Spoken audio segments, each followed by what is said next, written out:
Alexandre de Becler, All Info Service. Dans ce TP, on va voir la mise en cluster de et haute disponibilité, dans un TP qui nécessite pas mal de ressources, puisque là on a un contrôleur de domaine, ici, contrôleur de domaine donc sous Windows 2012, donc le DC1, dans le domaine allinfoservice.fr. Ensuite, on aura ici, alors j'ai repris ma machine virtuelle dans le TP précédent, où on aura le cluster 1, finalement, ensuite, on aura le cluster 2, ici. Alors, je vais peut-être donner les infos comme ça. Hop, système, voilà. Donc ici, le cluster 1, ici, le cluster 2, et j'ai avec tout ça un serveur de fichiers. Serveur de fichiers, donc, qui fera serveur cible ISCSI.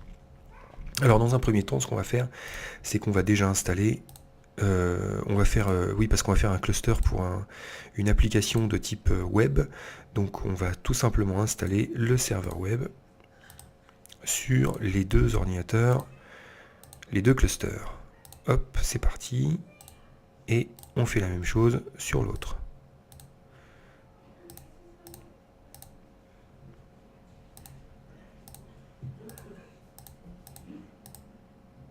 Et voilà, c'est parti.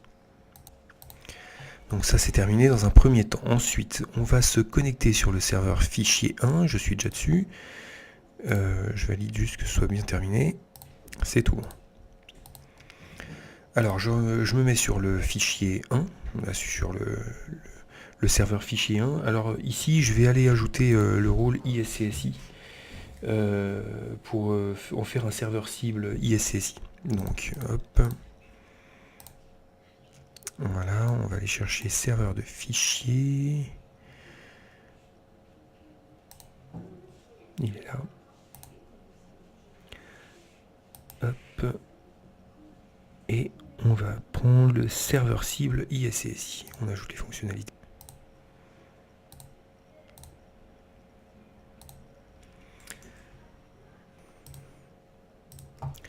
Voilà, ensuite on va aller chercher ISCSI.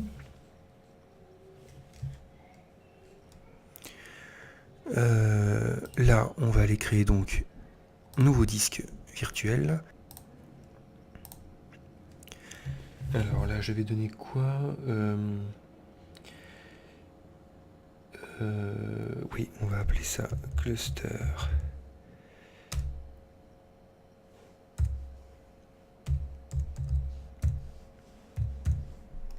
Voilà.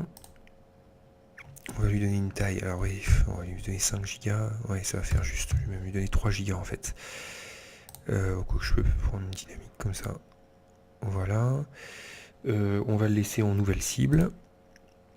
Et dans le nom de la cible, on va lui donner le nom cluster. Yes.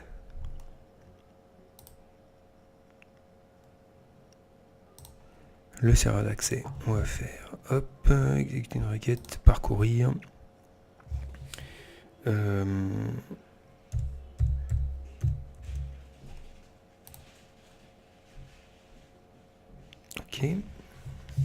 Alors,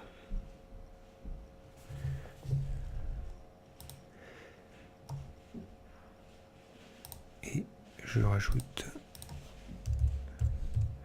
NLB02. Hop. Très bien. On va rien toucher et on clique sur créer. Voilà.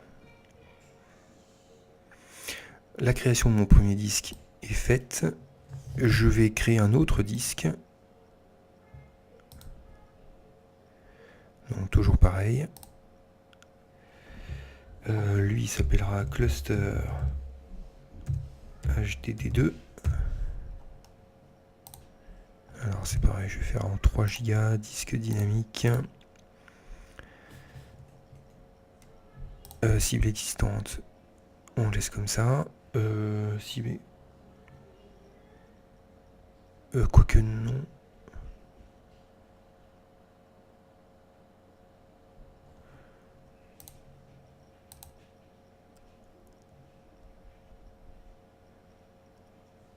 Ok. Et de nouveau, hop, cluster-hdt3, 3 Go dynamique, je vais laisser ça, voilà.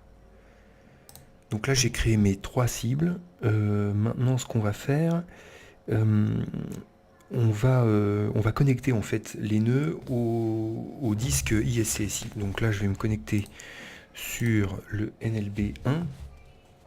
Je vais aller donc dans Outils et dans Initiateur ISCSI. Alors oui, on va démarrer le service. Alors là, ce sera Files-01, c'est la cible. Connexion rapide.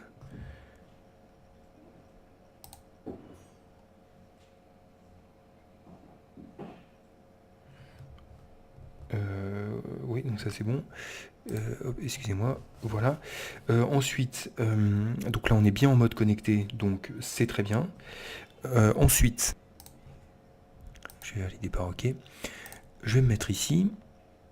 Et alors, normalement, je devrais voir...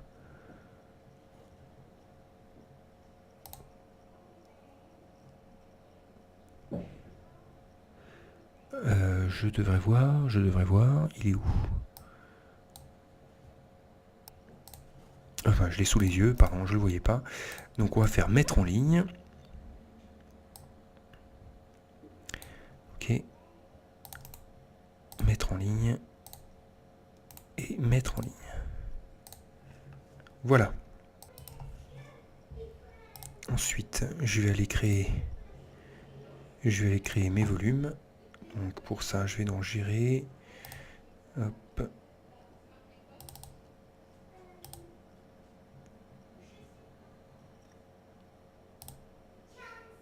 Alors,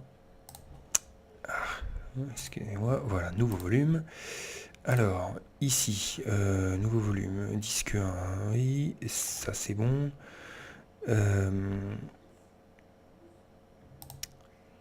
Comment ça? D'accord. C'est très bien, lettre de lecteur, c'est très bien. NTFS. Et qu'est-ce que je mets ici? Bon, je vais laisser. Hop. C'est parti. Donc je vais faire ça sur les 3. Où est l'autre? Il est là. Hop. F, oui, c'est très bien. NTFS, c'est très bien. Hop. Et on va faire la suite. Le dernier, il est là.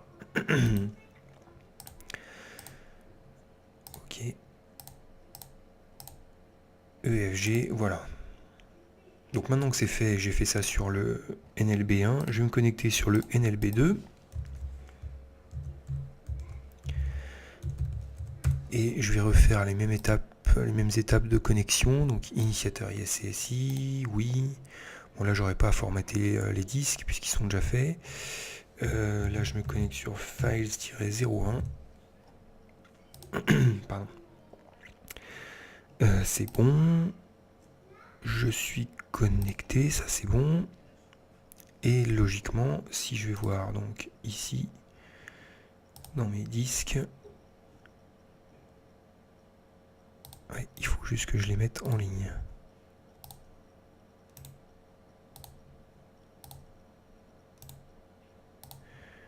Et voilà.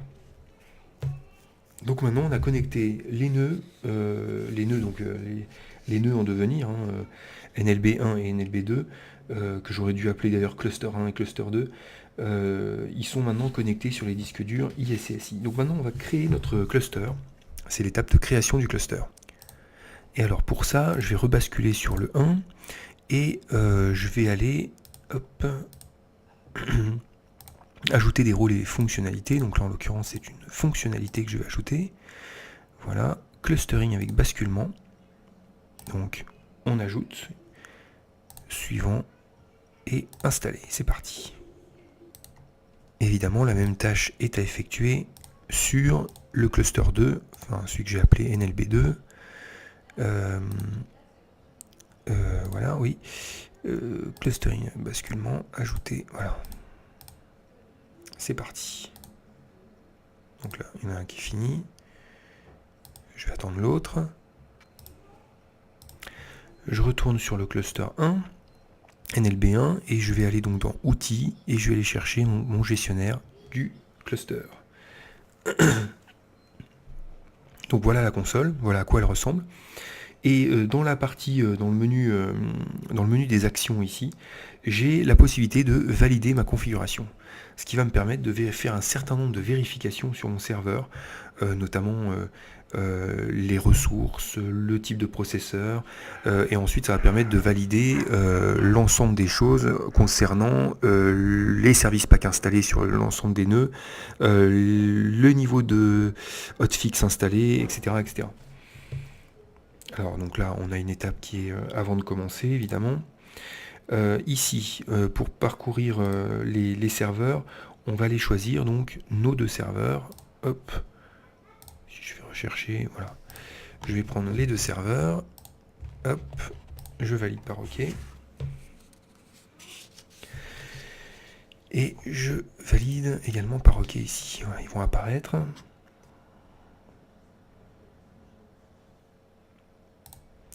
Ici, on a des options de test. Donc là, on va cocher la case, exécuter tous les tests. Donc ça, on va la laisser sélectionner. On va cliquer sur suivant. Ici, on n'a rien à modifier. On va cliquer sur suivant. Et c'est parti. Les tests commencent. Donc il y en a pour un bon moment parce qu'il y a beaucoup de tests à faire. Donc je vais mettre en pause et on regardera à la fin. Voilà, donc à la fin des tests, on a un rapport qui a été établi. Alors logiquement, on devrait avoir une information en disant que les tests sont terminés, la configuration est adaptée au clustering. Donc là, moi, j'ai une petite erreur, enfin pas une erreur, c'est plutôt des warnings. Voilà, valider la communication réseau. Hop, oui, alors tout simplement, pourquoi ? Parce que je n'ai pas deux cartes réseau. C'est pour ça que ça pose un petit souci ici. Alors le clustering peut tout à fait fonctionner avec uniquement une seule carte, mais c'est vrai qu'il est en général conseillé de créer deux cartes. Alors c'est ce que je vais faire. Je vais pas cliquer sur créer. Hop, je vais juste établir le rapport. Je vais terminer et je vais me créer mon interface réseau. Mon interface réseau que je suis obligé évidemment de créer avec la machine arrêtée. Donc je fais ça et je reviens ensuite. Alors configuration réseau ici, je vais aller modifier ça en 172.16.0. Hop là. Point 1 pour le NLB1. Voilà. Et je vais aller faire la même chose sur NLB2, hop là.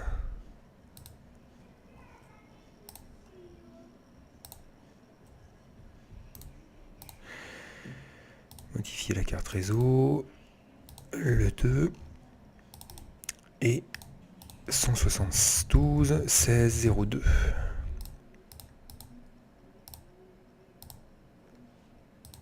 Voilà. Alors, on y retourne. Cluster à basculement. Valider la configuration. On va chercher nos deux serveurs, NLB-01 et NLB-02. C'est plus rapide comme ça. Exécuter le test et de nouveau c'est parti.